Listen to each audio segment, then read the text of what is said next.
The blood on her dress told Jackson Vance everything he needed to know before she even hit the wooden planks of his porch, collapsing like a broken marionette with its strings cut loose.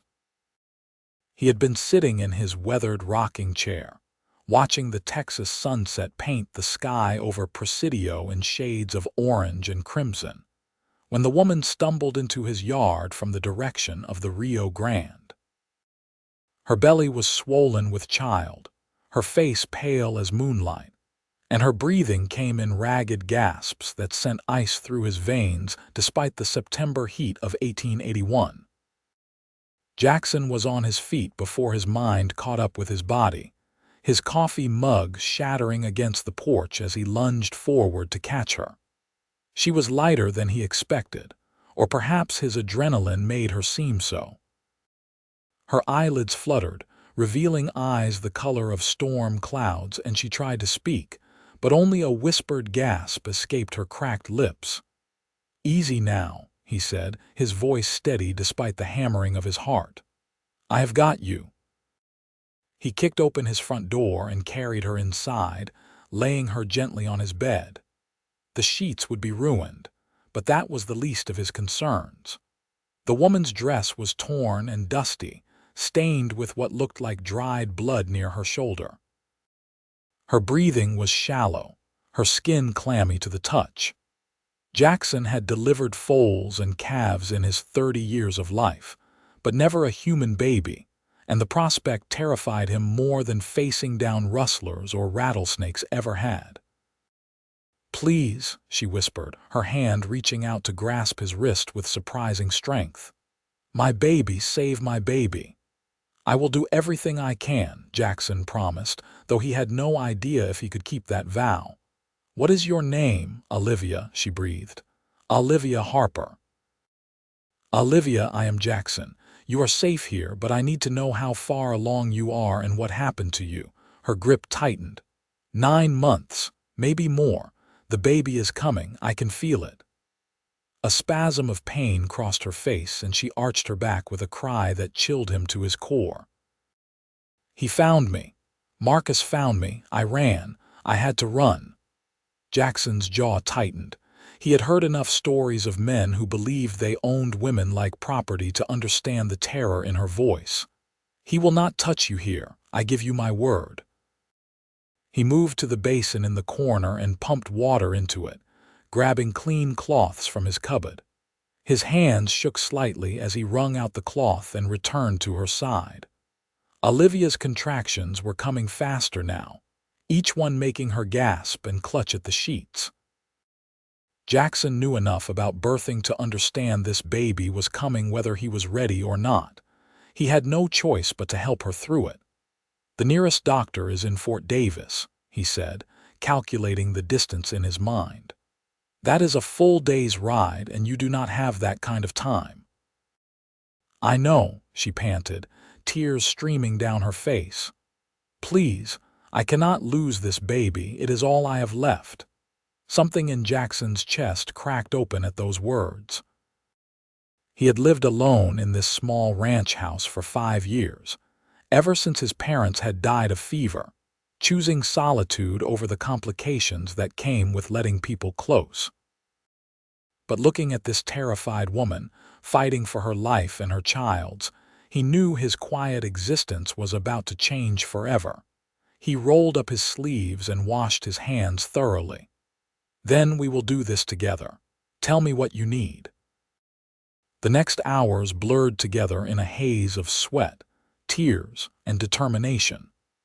Jackson had never felt so inadequate in his life as he did trying to help Olivia through the agonizing process of childbirth. She was remarkable in her strength, pushing through pain that would have broken lesser people, and he found himself in awe of her courage. Between contractions, she told him fragments of her story in gasping breaths. She had been married to a merchant in El Paso, a man named Marcus Harper who had seemed charming during their brief courtship. But after the wedding, his true nature emerged. He was controlling, violent, and possessive. When she became pregnant, his abuse only worsened. He accused her of infidelity, claimed the child could not be his, despite her faithfulness. 3 days ago, after a particularly brutal beating that left her shoulder injured, she had fled while he was away on business, taking nothing but the clothes on her back and what little money she had hidden away.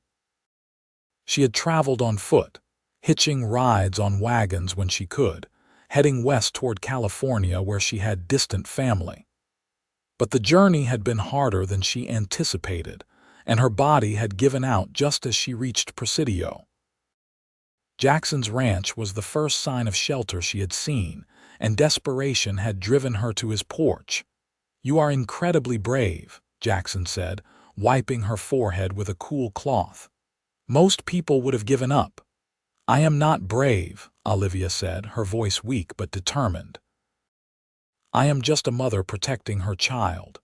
As the night deepened, the contractions intensified. Jackson could see the crown of the baby's head, and fear mixed with excitement surged through him. "I can see the baby, Olivia. You are almost there, just a little more." She screamed, a primal sound of pain and effort, and pushed with everything she had left.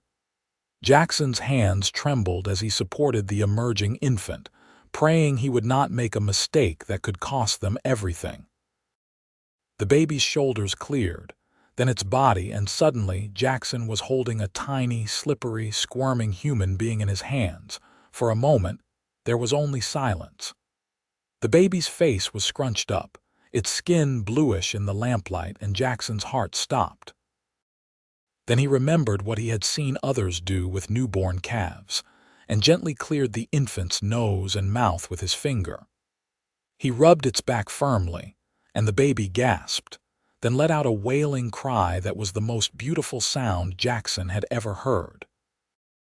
"It is a boy," he said, his voice thick with emotion he had not expected. "Olivia, you have a son." Olivia's laugh was half sob as Jackson quickly wrapped the baby in a clean towel and placed him on her chest. Her arms came around the infant with fierce protectiveness, and tears streamed down her face. "Hello, my little one," she whispered. "Hello, my beautiful boy." Jackson tended to the afterbirth and made sure Olivia was as comfortable as possible, then stepped back to give them a moment. He stood by the window, looking out at the darkness, and realized his hands were shaking. The sky was just beginning to lighten in the east. Dawn was breaking, and with it, everything in his life had changed. He had become a father by sunrise, though the child was not his by blood. But looking at Olivia cradling her son, looking at the trust in her eyes when she glanced at him, Jackson knew with absolute certainty that he would protect them both with his life. "Thank you," Olivia said softly. "I do not even know how to begin thanking you." "You do not need to thank me," Jackson replied, returning to her side. "You did all the hard work. You saved our lives." Her storm-gray eyes met his, and Jackson felt something shift in his chest. "Both of our lives. What will you name him?" Jackson asked, looking at the baby who had already quieted, nestled against his mother's chest. Olivia was quiet for a moment, studying her son's tiny features. "Thomas, after my father, Thomas Harper." Then she paused, a flicker of fear crossing her face. "Marcus will look for me. When he discovers I am gone, he will search everywhere." "Then you will stay here until you are strong enough to travel," Jackson said firmly. "And when you are, I will help you get to California. You have my word." "I cannot ask you to do that." "You did not ask. I am offering." Jackson met her gaze steadily. "No woman and child should have to run from the man who should be protecting them. You are safe here, Olivia, for as long as you need." The gratitude in her eyes made his chest tight. "You are a good man, Jackson Vance." He was not sure about that. He had lived a simple life, keeping to himself, avoiding complications. But looking at this woman who had fought so hard for her child, he knew he could not turn away. Not now. Not ever. Over the next weeks, Olivia recovered slowly in Jackson's home. He had given her his bed and made himself a bedroll in the main room, insisting she needed the privacy and comfort. She was weak from the birth and the journey that had preceded it, and Jackson found himself taking on the role of caretaker with unexpected ease. He cooked simple meals of beans, cornbread, and whatever vegetables he could coax from his small garden. He changed the linens and boiled water for her to wash. He even held little Thomas when Olivia needed to rest, and found himself enchanted by the tiny human who seemed to trust him completely. "You are surprisingly good with him," Olivia observed one afternoon, watching as Jackson rocked Thomas gently while she ate the lunch he had prepared. "Animals and babies are not so different," Jackson said, though his heart was not in the jest. The truth was, holding Thomas stirred something in him he had not known existed, a fierce protectiveness and tenderness that both thrilled and terrified him. "Thank you for everything you have done for us," Olivia said quietly. "I know this is not what you expected when you woke up that morning." Jackson looked at her, really looked at her, and saw past the exhaustion and fear to the beautiful, strong woman beneath. Her dark blonde hair fell in waves around her shoulders, and her eyes held a depth that spoke of suffering but also of resilience. She was probably close to his age, maybe 26 or 27, though the hardships she had endured had left shadows under those remarkable eyes. "Life rarely gives us what we expect," he said, "but sometimes it gives us what we need." Their eyes met, and something passed between them, a connection that went deeper than circumstances. Jackson felt it in his chest, a warmth that spread through him like whiskey on a cold night. As the days turned into weeks, a routine developed. Jackson would wake before dawn to tend his small herd of cattle and horses, then return to make breakfast. Olivia grew stronger each day, and soon she was insisting on helping with the cooking and cleaning, despite his protests. Thomas thrived, his cries filling the house with life it had never known. They talked during the long evenings, sharing stories of their lives. Jackson learned that Olivia had been a schoolteacher before her marriage, that she loved books and music, and had dreamed of seeing the ocean. She learned that he had been a soldier briefly after the war, that he loved this harsh Texas landscape with its brutal beauty, and that he had always felt most at peace in solitude until now. "Why did you never marry?" Olivia asked one night as they sat on the porch, watching the stars emerge. Thomas was sleeping peacefully in a cradle Jackson had built from spare wood. "Never found anyone who wanted to share this life," Jackson said honestly. "Ranching is hard work and lonely. Most women want more than what I can offer." "I think you underestimate yourself," Olivia said softly. "You have offered me and Thomas more than anyone else ever has. Safety, kindness, a home even if it is temporary. It does not have to be temporary." The words were out before Jackson could stop them, and he felt his face heat. "I mean, you can stay as long as you need. There is no rush." Olivia turned to look at him, and in the lamplight spilling from the window, he could see tears glistening in her eyes. "That is very generous, but I cannot impose on you forever. I need to reach California to my family." "Have you written to them?" Jackson asked. "To let them know you are coming?" She shook her head. "I was afraid Marcus might intercept the letter, but now that I am here safe, perhaps I could." "I will take a letter to town for you tomorrow," Jackson offered. "There is a post office in Presidio." "Would you come with me?" Olivia asked suddenly. "To town?" "I have been here for 3 weeks, and I think it is time I stopped hiding. Besides, Thomas needs to be seen by a doctor, just to make sure everything is well." Jackson hesitated. Taking Olivia and Thomas into town meant people would see them together, would ask questions. But she was right that the baby should be checked by someone with actual medical training, even if the closest thing Presidio had was old Doc Henderson, who was better with horses than humans. "Of course," he said. "We will go tomorrow." The trip into Presidio was Jackson's first real outing with Olivia and Thomas, and he felt unaccountably nervous. He hitched up his wagon, made sure there were plenty of blankets for Olivia and the baby, and they set off in the cool morning air. The town of Presidio was small, a collection of adobe buildings and wooden structures clustered along the Rio Grande. It served as a trading post and crossing point for people traveling between Texas and Mexico, and its population was a mix of cultures and languages. Jackson knew most of the permanent residents by sight if not by name. As he guided the wagon down the dusty main street, he was acutely aware of the looks they were attracting. Olivia sat beside him, holding Thomas close, her chin raised despite the nervousness he could sense in her.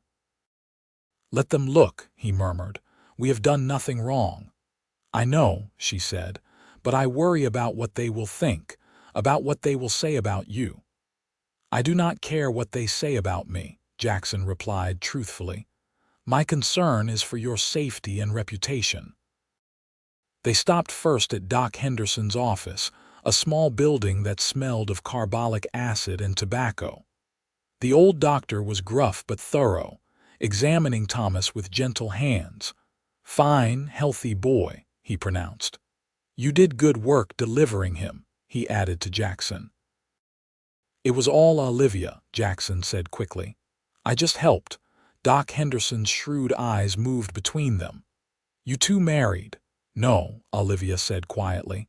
"I am a widow. My husband died on the journey here. Jackson was kind enough to take us in." The lie came smoothly, and Jackson understood its necessity. A woman with a newborn, traveling alone, would raise questions. Better to be a widow than a runaway wife. "Well, you are lucky to have found a good man," Doc Henderson said. "Most would not be so charitable." They left the doctor's office and headed to the general store, where Olivia needed supplies for Thomas. Jackson watched as she carefully counted out her meager coins, her pride evident in the set of her shoulders. He wanted to pay for everything, but knew she would not accept charity beyond what he had already given. As they were leaving the store, they nearly collided with a well-dressed man dismounting from a fine black horse. He was tall, with dark hair and cold eyes that swept over them dismissively before freezing on Olivia's face. Jackson felt her stiffen beside him, saw the color drain from her face. The man's expression shifted from surprise to fury in an instant. "Olivia," Marcus Harper said, his voice like ice. What a pleasant surprise. Jackson moved instinctively to place himself between Olivia and her husband, his hand dropping to the revolver at his hip. "The lady does not wish to speak with you." Marcus's eyes narrowed as he took in Jackson's protective stance. "The lady is my wife. This is a family matter." "She is a widow," Jackson said flatly, though his heart was pounding. "Her husband is dead." "Is that what she told you?" Marcus laughed, a harsh sound. "How inventive. Olivia, darling, this charade has gone on long enough. Come home." "You are clearly not well, running off like that, spreading lies about me." "I am not going anywhere with you," Olivia said, her voice shaking but firm. She held Thomas tighter and the baby began to fuss. "You will not hurt us any more." "Hurt you?" Marcus's face was a mask of wounded innocence, but his eyes remained cold. "I have never laid a hand on you except in love. You are confused, perhaps from the birth. Come home and we will forget all this nonsense." "The lady said no," Jackson repeated, his voice hard. "I suggest you ride on." Marcus stepped closer, and Jackson could smell expensive cologne and whiskey. "And I suggest you stay out of matters that do not concern you, Cowboy. That child is mine, and so is she. The law is on my side." "The law does not allow a man to beat his wife," Jackson shot back, though he knew the reality was more complicated. In 1881, a husband had more rights over his wife than Jackson wanted to acknowledge. "Prove I ever touched her," Marcus said softly, dangerously. Prove anything. It is her word against mine, and I am a respected merchant with connections. What are you? A dirt farmer barely scraping by. He looked past Jackson to Olivia. You have 24 hours to come home, my dear. After that, I will involve the sheriff, and things will become much more unpleasant for your new friend here. He mounted his horse and rode away, leaving them standing in the street. Jackson turned to find Olivia trembling, tears streaming down her face. We need to leave, she whispered. Right now. If he gets the law involved, they will make me go back to him. They will take Thomas. No one is taking you anywhere, Jackson said fiercely. Come on. He guided her back to the wagon, his mind racing. Marcus was right about the law. A wife was considered her husband's property in many ways, and a wealthy merchant would have more influence than a small rancher. But Jackson would be damned if he let that monster take Olivia and Thomas back into his clutches. As they rode back toward the ranch, Jackson made a decision. We leave tonight. I will pack supplies and we will head west toward California. If we move fast and stay off the main roads, we can stay ahead of him. I cannot ask you to abandon your home, Olivia protested, though hope flickered in her eyes. You are not asking. I am choosing. Jackson looked at her, and the words came from somewhere deep in his chest. Olivia, these past weeks, having you and Thomas here, it has been the happiest I have been in years. Maybe ever. I am not letting you go, not to him, not to anyone who would hurt you. Jackson, she breathed, and there was something in her voice that made his heart race. I am not saying this to pressure you, he continued quickly. I know you are still healing, still figuring out your life, but I need you to know that I care about you, about both of you. Whatever happens, wherever you need to go, I am with you. Tears spilled down her cheeks again, but these were different. I care about you too, more than I should maybe, given everything that has happened. You have shown me what a real man is, what kindness looks like. I do not want to leave you. Then do not, Jackson said simply. Stay with me, not just for safety, but because we are good together. Because Thomas deserves a father who will love him, and you deserve a man who will treasure you. Is that what you are offering? Olivia asked, her voice barely above a whisper. To be Thomas's father, to be my husband. Jackson pulled the wagon to a stop and turned to face her fully. I am offering you everything I have. It is not much, just a small ranch and a simple life, but I will protect you with my life. I will love that boy as my own. And if you will have me, I will spend every day trying to make you happy. Olivia reached out with her free hand and touched his face, her fingers gentle against his rough skin. Yes, she said. Yes to all of it. Jackson leaned in and kissed her, soft and careful, mindful of the baby between them. It was his first kiss in years, and it felt like coming home. When they pulled apart, both were smiling through tears. We need to move quickly, Jackson said, practical concerns flooding back. If Marcus gets the law involved, we need to be gone before they come. They spent the rest of the day preparing. Jackson packed his wagon with supplies, clothes, food, and water. He loaded his tools and weapons, knowing they would need to be self-sufficient on the road. Olivia gathered her few belongings and helped as much as she could while caring for Thomas. As the sun began to set, Jackson took one last look around his small ranch. He had built this life from nothing, and leaving it hurt more than he wanted to admit. But looking at Olivia standing in the doorway, holding Thomas, he knew he was making the right choice. Home was not a place. It was the people you loved. They set out under cover of darkness, heading west along trails Jackson knew from his years of ranching. He kept the wagon moving at a steady pace, stopping only when Thomas needed to be fed or changed. Olivia dozed beside him, exhausted but determined, and Jackson found himself praying to a God he was not sure he believed in anymore, asking for safe passage. 3 days into their journey, as they were crossing through a narrow canyon, Jackson heard the sound of hoofbeats behind them. His heart sank. He urged the horses faster, but the canyon walls confined them, making speed difficult. Marcus Harper appeared around the bend, not alone. He had brought 4 men with him, rough-looking characters who were clearly hired guns rather than lawmen. Jackson's hand moved to his rifle, and he positioned the wagon to give Olivia and Thomas as much cover as possible. "End of the road, Cowboy," Marcus called out, his voice echoing off the canyon walls. "Hand over my wife and child, and we will let you ride away." "Go to hell," Jackson replied, raising his rifle. "She is not your wife anymore. She is mine. We are married." It was a lie, but a necessary one.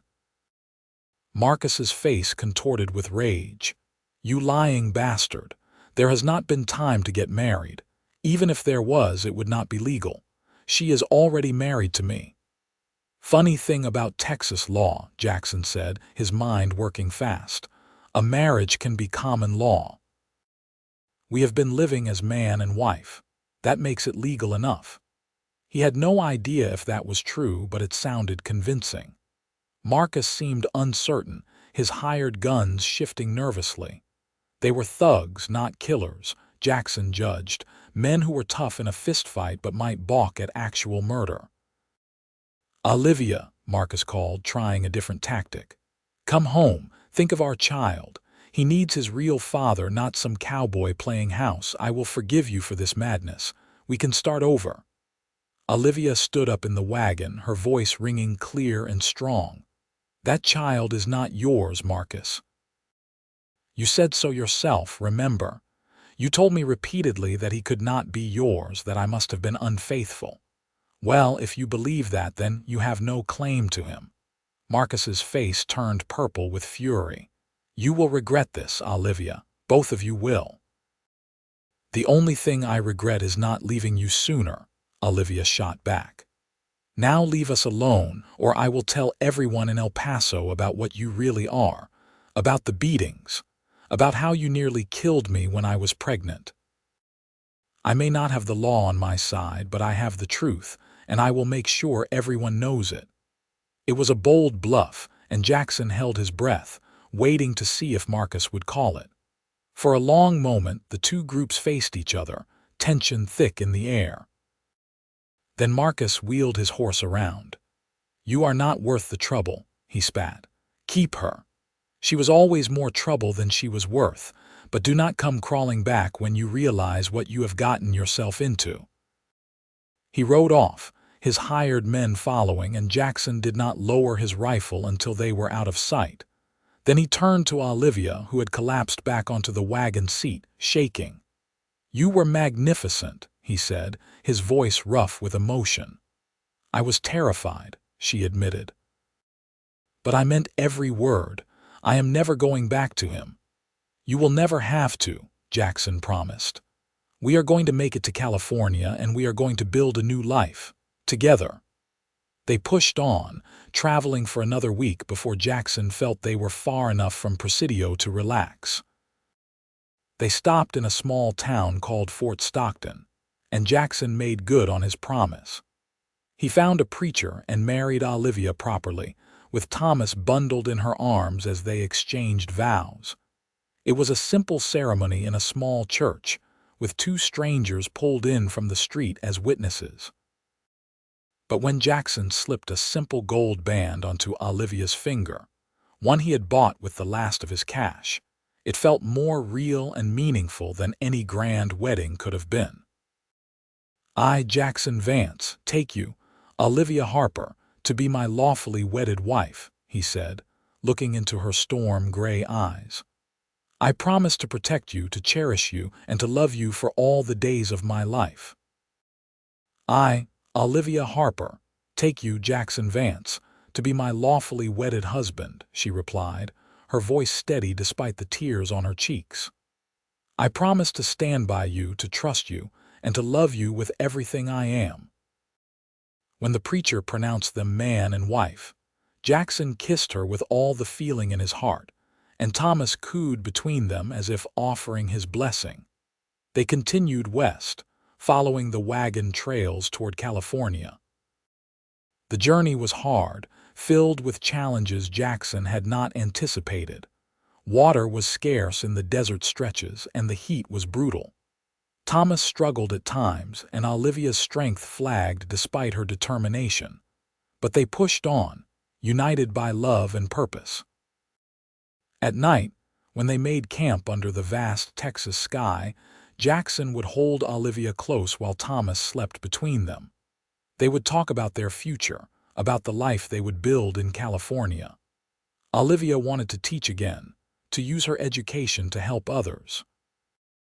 Jackson talked about finding land where he could raise horses, his true passion.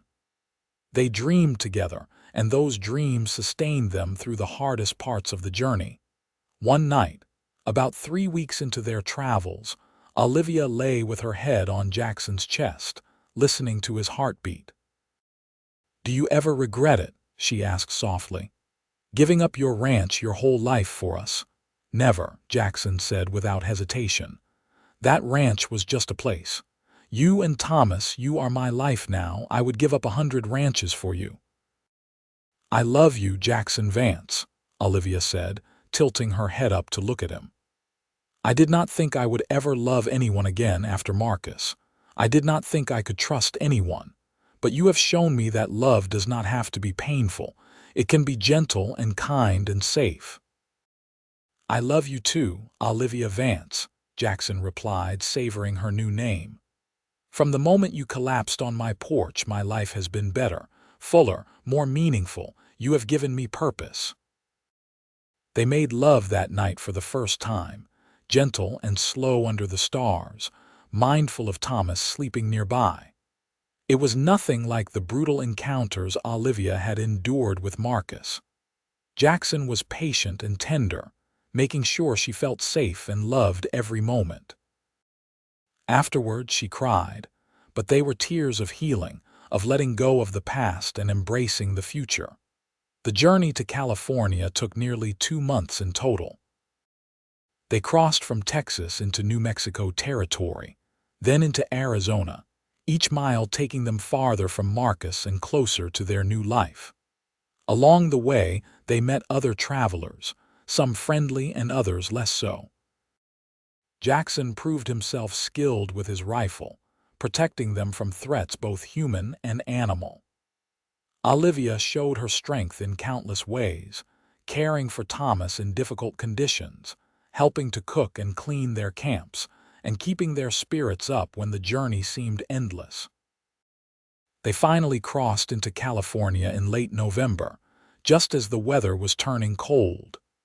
The landscape changed dramatically, becoming more green and lush than the deserts they had crossed.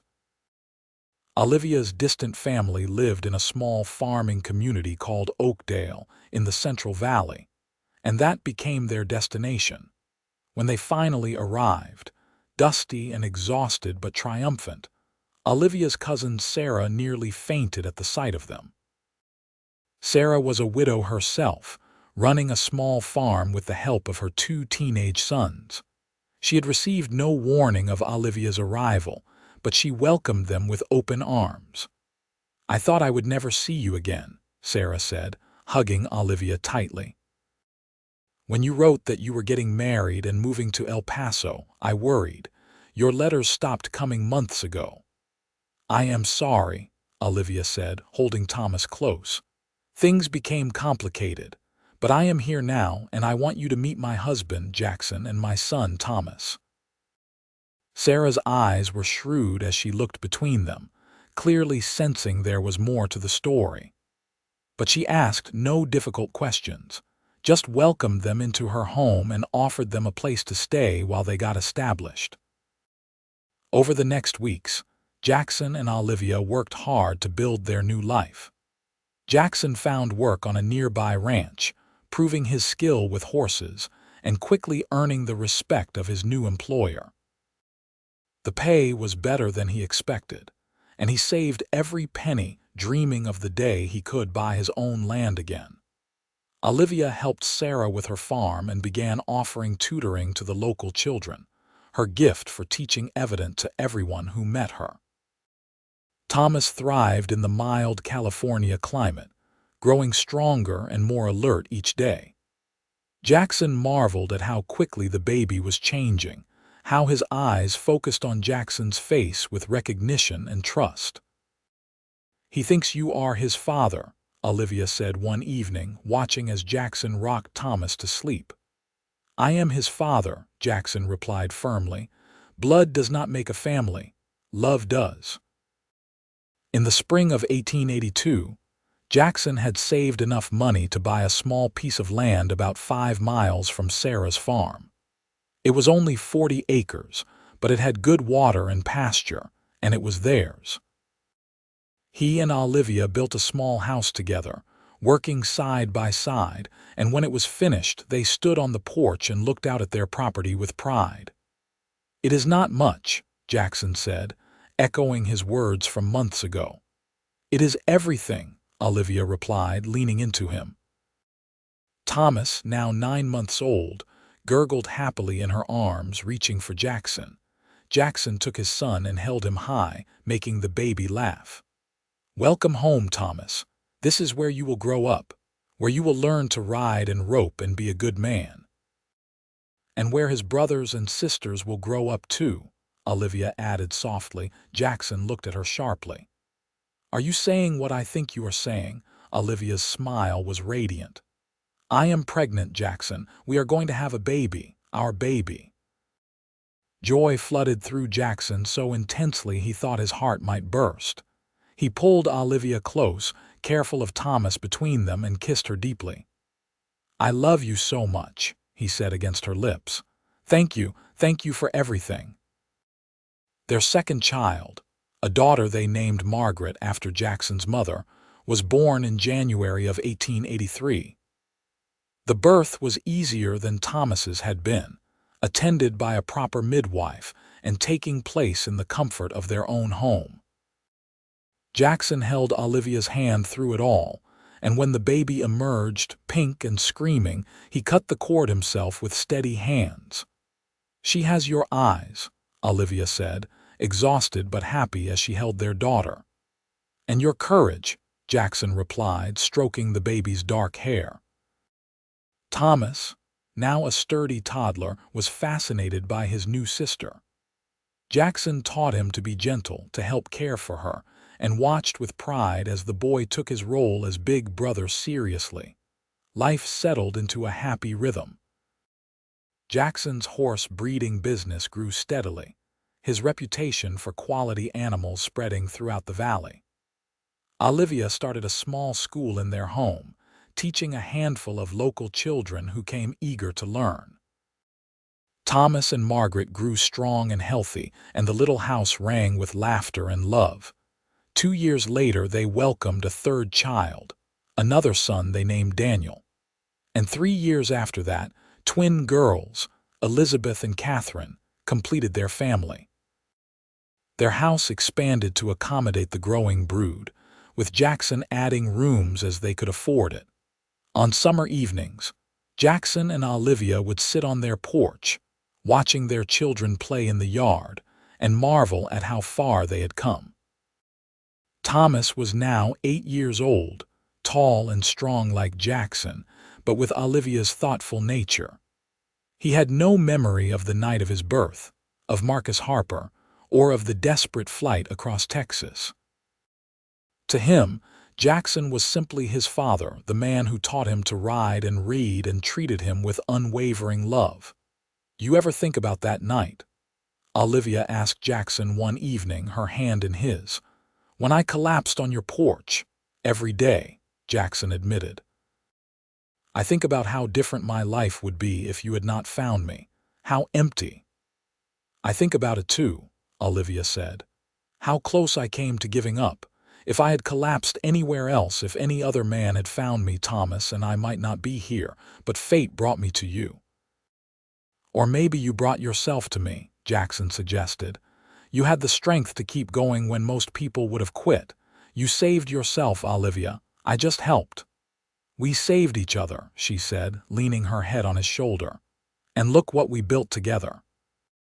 They looked out at their land, at the horses grazing in the pasture, at their children laughing and playing. It was not the life either of them had imagined, but it was perfect in its own way. They had faced down fear and danger, crossed deserts and mountains, and built something beautiful from desperation and hope.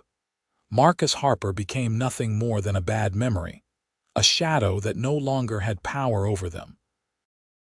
Olivia received word through Sarah that he had remarried, found another woman to control, and forgotten about his first wife. She felt pity for his new victim but relief that he had moved on. As the years passed, Jackson and Olivia grew old together, their love deepening rather than fading. They faced hardships, as all families do.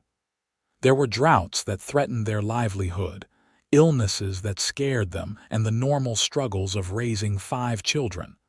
But they faced everything together, their bond unshakable. Thomas grew into a fine young man, becoming a teacher like his mother, dedicated to education and helping others. He married a kind woman named Anna and gave Jackson and Olivia their first grandchildren. Margaret became a skilled horsewoman, working alongside her father and eventually taking over the breeding business when Jackson's bones grew too weary for the hard work. Daniel became a lawyer, using his sharp mind to fight for justice, inspired by his mother's stories of standing up to injustice. The twins, Elizabeth and Catherine, were inseparable, opening a dress shop together in Oakdale and filling the town with their laughter and creativity. Jackson watched his children thrive and knew that he had fulfilled his promise to Olivia. He had protected her, loved her, and given their children a safe, happy home. Thomas never knew that Jackson was not his biological father, or if he figured it out as he grew older, he never said anything. It did not matter. The love between them was real and deep, built on years of trust and care. On their 20th wedding anniversary, Jackson took Olivia back to the spot where they had first made camp on their journey west. It took some doing to find it, but he remembered the distinctive rock formations, the way the sunset had painted the sky that night they first made love. "Do you remember this place?" he asked, helping her down from their wagon. They were both older now, with gray in their hair and lines around their eyes, but to Jackson, Olivia was as beautiful as the day he met her. "How could I forget?" Olivia said, looking around with tears in her eyes. "This is where our real life together began. I wanted to bring you back here to tell you something," Jackson said, taking her hands in his. 20 years ago, I promised to love you for all the days of my life. I have kept that promise, and I will keep it until my last breath. You are the best thing that ever happened to me, Olivia Vance. You and our children are my greatest blessing. And you are mine, Olivia said, her voice breaking with emotion. You took a terrified, broken woman and showed her that love could be safe. You took a baby who was not yours and loved him as your own. You built us a home, a family, a life. I thank God every day that I found your porch that night." They held each other as the sun set, painting the sky in the same brilliant colors it had 20 years before. Around them, the desert bloomed with wildflowers, a riot of color in the harsh landscape. It seemed fitting, Jackson thought. Beauty could grow anywhere, even in the most unlikely places, if it was nurtured with love. When they returned home, their children had organized a surprise party, filling the house with friends and neighbors who had become like family. There was music and dancing and laughter that echoed into the night. Jackson danced with Olivia, then with each of his daughters, feeling his heart swell with pride and joy. Thomas stood to make a toast, his wife Anna beside him, their 3 children playing at their feet. "To my parents," he said, raising his glass, "who taught me that family is not just about blood, but about love and loyalty. who showed me what it means to be a good husband, a good father, a good person. Everything I am, I owe to you both. Thank you for the life you gave me, for the love you showed me, and for being the best parents anyone could ask for." Jackson's eyes filled with tears, and he saw that Olivia was crying too. Margaret, Daniel, Elizabeth, and Catherine added their own toasts, each one a testament to the life he and Olivia had built together. Jackson realized that this was true wealth, not money or land or possessions, but the love of family and the knowledge that you had made a difference in the world. As the years continued to pass, Jackson and Olivia slowed down but never stopped loving each other with the fierce intensity that had carried them through their early struggles. They became the patriarch and matriarch of a large, loving family, with grandchildren and eventually great-grandchildren filling their home with noise and joy. On quiet evenings, they still sat on their porch, holding hands and watching the sunset. They remembered their journey from Texas to California, the fear and hope that had driven them, and marveled at how much they had overcome. Their love story had begun with desperation, but had grown into something beautiful and enduring. Jackson thought often of that September night in 1881 when Olivia had collapsed on his porch. He had been a lonely cowboy, living a simple, solitary existence. By sunrise, he had become a father, and though he had not known it yet, he had also found his soulmate. That night had changed everything, transforming his life in ways he never could have imagined. He sometimes wondered what would have happened if he had not been sitting on his porch that evening, if Olivia had gone to a different house, if circumstances had been even slightly different. But then he would look at his wife, still beautiful to him despite the years, and at the family they had created, and he knew that some things were meant to be. "No regrets?" Olivia asked him one evening, echoing her question from so many years ago. "Not a single one," Jackson replied, kissing her hand. "You and our children are the best thing that ever happened to me. I would do it all again in a heartbeat." "So would I," Olivia said softly. "Every hard mile, every scary moment, every sacrifice, it was all worth it to have this life with you." As the sun dipped below the horizon, painting the California sky in shades of gold and crimson, Jackson Vance held his wife close and thanked whatever force had brought her to his porch that fateful night. He had started that day as a lonely cowboy and ended it as a father.